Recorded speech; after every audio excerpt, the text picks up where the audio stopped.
Beginning as an independent studio is really hard. There's no 9 to 5. There's no alarm that wakes you up because you have to go to work or you have to go to school. There's no income. There's no game. There's no IP. There's nothing to be proud of.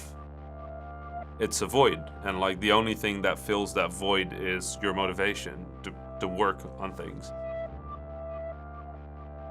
There is no such thing actually as an overnight success. Even when you just begin to like peel off one layer, you can find that it's actually been the result of a lot of work.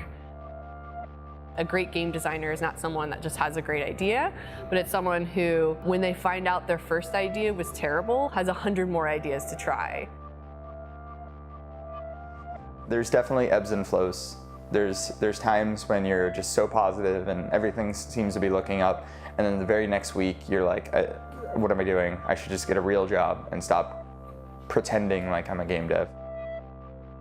I think that that's part of what makes you an artist, is that unknowing and that kind of like ebb and flow of self-confidence.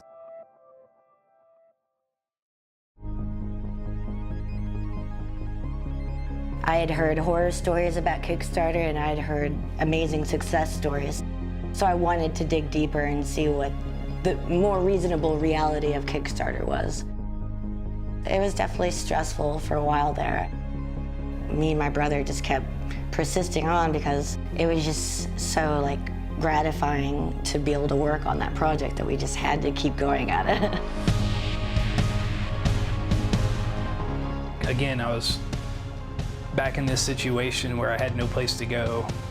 I guess I would have been sleeping in my car, you know, not a worst case scenario type of thing. I'm not sleeping under a bridge, but still you keep thinking to yourself, like, can it get any worse? Like, I mean, it definitely wasn't an ideal situation. It wasn't the worst situation, but when you're in the middle of it, it feels like that.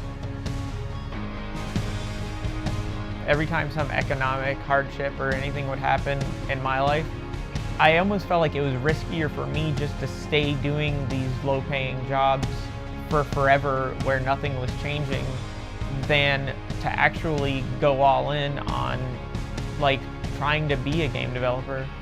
Like that was kind of a sensible thing to pursue. I felt like it was kind of the way out.